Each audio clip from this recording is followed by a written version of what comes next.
දැන් ඔයාලා හොඳටම දන්නවනේ ඕනම භාෂාවක තියෙනවා විරුද්ධ පද කියන ඒවා. දැන් අපි ගමුකෝ හොඳ නරක, උසමිටි, මහත කෙට්ටු ඔය වගේ තියෙනවනේ. ඒ වගේ වචන දාලා හදපු පාඩමක් මේක. ගොඩාක්ම වැදගත් පොඩි ළමයින්ට, ඔෆිස් එකක වැඩ කරන කෙනෙක්ට වුණත් ඕනම කෙනෙක්ට වැදගත් පාඩමක් මම මේ හදලා තියෙන. ඒක නිසා ඉවර වෙනකම් බලන්න. ගොඩාක්ම වැදගත් වෙයි. හොඳ ලස්සන වාක්‍ය ටිකක් එකතු කරලා හදලා තියෙන. ඉවර වෙනකම්ම බලන්න. ඉතින් අපි වීඩියෝ එකට යමු. ඔයාලා මාව තාම සබස්ක්‍රයිබ් කරලා නැත්නම් සබස්ක්‍රයිබ් කරගෙන ෂෙයා කරන්න, ලයික් කරන්න, කමෙන්ට් කරන්න. මේ වගේ ලස්සන වීඩියෝස් ඔයාලට ඉංග්‍රීසි ඉගෙන ගන්න ඊටාම ඉක්මනින් සරල විදිහට ඉංග්‍රීසි ඉගෙන ගන්න පුළුවන් ලස්සන පාඩම් මාලාවක් ඉදිරියටත් මම ගෙන එනවා. දැන් මේ වාක්‍යය ඔයාලට කරන්න තියෙන්නේ ඉන් කියන පදයට වචනෙට විරුද්ධ පදේ තමයි හොයාගන්න ඕන. හොඳද? Mr. Pereira was in but Mrs. Pereira was blank. මොකද්ද එන්නේ? පෙරේරා මහත්තයා ඇතුලේ හිටියේ ওই සිද්ධිය වෙනකොට. හැබැයි පෙරේරා මහත්මිය හිටියේ එළියේ. එළියේ කියන එකට එළියේ කියන පදයට ඉංග්‍රීසි වර්ඩ් එක මොකද්ද? ඒක තමයි ඔයාලට උතන දන්න ඕන. අපි බලමුද මොකද්ද කියලා. in කියන එකේ විරුද්ධ පදේ out කියන එක. එළියේ ඇතුලේ කියන එකේ විරුද්ධ පදේ එළියේ කියන එක. ඉතින් Mr. Pereira was in but Mrs. Pereira was out. Mr. Pereira ඇතුලේ හිටියේ ওই සිද්ධිය වෙනකොට. හැබැයි Mrs. Pereira හිටියේ එළියේ. සමහර ඇපල් හපන්න අමාරුයි. තදයි කියන එක. හොඳද? අනිත් ඒවා හරි ලේසියි හපන්න. දැන් මඤ්ඤොක්කා තියෙන්නේ. මඤ්ඤොක්කා වුණත් එහෙමනේ. දැන් තැඹුවට පස්සේ මඤ්ඤොක්කා කියන ඒවා මඤ්ඤොක්කාලා තැඹුවට පස්සේ සමහර ඒවා තදයි. සමහර ඒවා හරි ලේසියි මෙලෙක්. ඉතින් අපි එතකොට ඒවා නම් මඤ්ඤොක්කා වලට ගොඩක් දුරට ඒ තද වෙන්න හේතුව හරක් පාගනවා කියලා කියන්නේ. හරක් පෑගුවට පස්සේ වතු වල සාමාන්‍ය ගම්බද ප්‍රදේශවල එහෙමනේ. එහෙන් පෑගුවට පස්සේ අර තද වුණාට පස්සේ තමයි මඤ්ඤොක්කල් නම් තද වෙනවා කියලා කියන්නේ. නමුත් මෙතන අපි දැනගන්න ඕන විරුද්ධ පදේ තද කියන එකට විරුද්ධ පදේ. මොලොක්, මෙලෙක් කියන එක තමයි මෙලෙක් කියන එක තමයි දැනගන්න ඕන මොකද්ද කියලා. මුදුයි කියන එක තමයි දැනගන්න ඕන මොකද්ද විරුද්ධ පදේ කියලා. බලමු මොකද්ද කියලා. කොට hard කියන එකේ විරුද්ධ පදේ soft කියන එක, මෘදුයි කියන එක. සමහර ඇපල් හපන්න අමාරුයි. අනිත් ඒවා හරි ලේසි හපන්න. Some apples are hard, others are soft. මෙන්න මේක මේ පාඩමට අමතර වෙනි පොඩි කොටසක් මම කියන්න හැදුවේ මඤ්ඤොක්ක ගැන කතා කරපු නිසා. මඤ්ඤොක්ක වලින් හදන සෝස් එකක් තමයි මේක. මේයොනිස් සෝස්. එතකොට ඔයාලා තේරුම් ගන්න මොකද්ද මඤ්ඤොක්ක වලට කියන්නේ කියලා. මඤ්ඤොක්ක වලට කියන්නේ මොකද්ද කියලා. මොකද්ද මඤ්ඤොක්ක වලට කියන්නේ? මඤ්ඤොක්ක වලට කියන්නේ මේයොනිස් කියලා. මඤ්ඤොක්ක වලට කියන්නේ මේයොනිස් කියලා. මේයොනිස් සෝස්. හරිම රස සෝස් එකක් මේක. දැන් මේකේ හොයන්න ඕන hot කියන එකට විරුද්ධ පදේ. There was hot and blank water in the bathroom. නාන කාමරේ උණු වතුර හා සීතල වතුර දෙකම තිබුණා. දැන් එතකොට ඔයා හොඳටම දන්නවනේ bathroom එකක hot waterයි blank waterයි දෙකම තියෙනවා. දෙකම තියෙනවනේ සාමාන්‍යයෙන් තියෙනවා. ගොඩාක් දුරට තියෙනවා. එහෙම ඇඩ් කරගන්න ඕන ගොඩක් ටිකක් වියදම වැඩි. මොකද ගොඩක් කරන්ට් එක වගේ පිච්චෙන නිසා මේ වැය වෙන නිසා. නමුත් මේ දෙකම තියෙන එක හොඳයි. මොකද සීතල කාලයට වඩා ගොඩාක් වැදගත් වෙනවා. සීතල කාලේට සීතලෙන් සෝදන්න බෑ. ගොඩක් සීතල වැඩි නිසා ඇඟට ගහන්න ගන්න ඕනේ. ඉතින් උණු වතුර පොඩ්ඩක් මික්ස් කරලා වුණත් හොද ගන්න පුළුවන්. ඉතින් මොකද්ද ඔකට යොදන විරුද්ධ පදේ? hot කියන එකට විරුද්ධ පදේ මොකද්ද? There was hot and cold water in the bathroom. hot කියන එකේ විරුද්ධ පදේ cold. එහෙම නැත්නම් උණු කියන එකේ විරුද්ධ පදේ සීතල කියන එක. සීතල කියන එකට තේරුම තමයි cold. There was hot and cold water in the bathroom. නාන කාමරේ උණු වතුර හා සීතල වතුර තිබුණා. සිංහයා ශක්තිමත්. නමුත් මීයා දුර්වලයි. ශක්තිමත් කියන එකේ විරුද්ධ පද තමයි මේකට හොයන්න ඕන. The lion is strong but the mouse is blank. මොකද්ද එතනට එන්නේ? අපේ රටේ නම් ඔය සතුන්ගෙන් ගත්තොත් නේ ඔය කතාව තියෙන්නේ.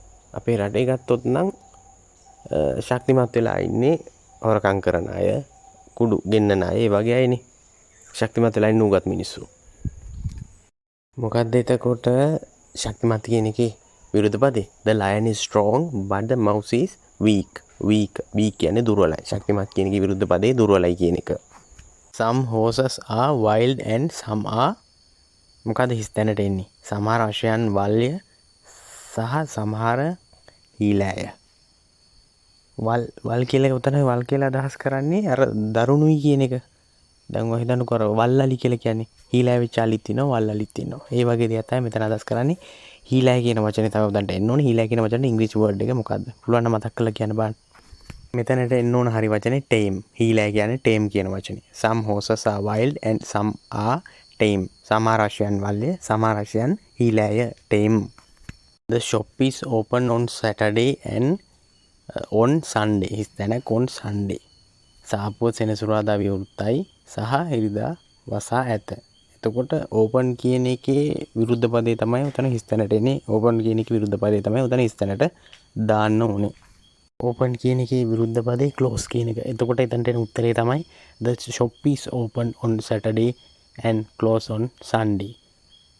සාප්පුව සෙනසුරාදා ඇරලා තියෙන්නේ ඉරිදා වහනවා. ඉරිදා වසා ඇත. close. දැන් මේකේ බලන්න මොකක්ද විරුද්ධ පදේ කියලා. Kasun is a tall boy. Kasun කියන්නේ උස කොල්ලෙක්. නමුත් එයාගේ අයියා ඩිලාන් තරමක් මිටි. කසුන් උස වුණාට එයාගේ අයියා ඩිලාන් තරමක් මිටි. මිටි කියන්නේ උස කියන එකට විරුද්ධ පදේ තමයි මිටි කියන්නේ. මිටි කියන එක මොකක්ද අපි යොදන්න ඕන? Kasun is a tall boy but his brother Dylan is quite short. Kasun is a tall boy. Kasun උස ළමෙක් but his brother Dylan is quite short. තරමක් මිටි. short කියලා කියන්නේ tall කියන එකේ විරුද්ධ පදේ. දැන් මේ වාක්‍යය වට හොයන්න තියෙන්නේ late කියන එකට විරුද්ධ පදේ. late පරක්කු කියන එක විරුද්ධ පදේ මොකද්ද? වේලාසනින් කියන එකනේ. ඒක මොකද? I was late for office yesterday but I was blank today. මම ඊයේ ඔෆිස් යන්න පරක්කු වුණා. මම අද වේලාසනින් ආවා. ඊයේ විතරක් නෙමෙයි හැමදාම ඔෆිස් එකට පරක්කු වෙලා එන අය නැතුවාම නෙවෙයි. ඉන්නවමනේ. එහෙමත් කෙනෙක් තමයි හරි වෙලාවට වැඩට එන්නේ. late කියන එකට විරුද්ධ පදේ තමයි වේලාසනින් කියන එක. බලමු මොකද්ද වෙන්නේ කියලා.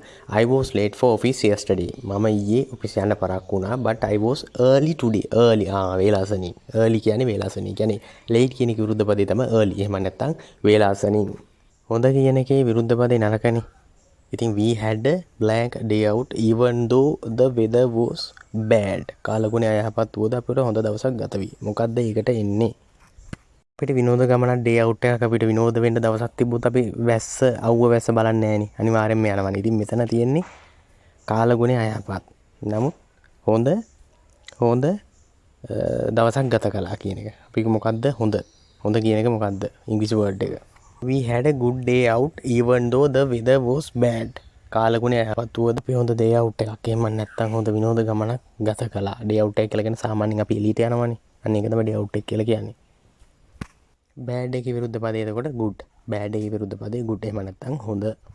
එයා අලුත් කාර් එකක් ගත්තා වරණ එක විකුණලා. he bought a new car and sold the blank one. එතකොට ඔයාලට තේරෙන්න ඕන අලුත් කියන එකට විරුද්ධ පදේ මොකද්ද කියන එක. අලුත් කියන එකට විරුද්ධ පදේ දැන් මෙතන හොයන්න ඕන.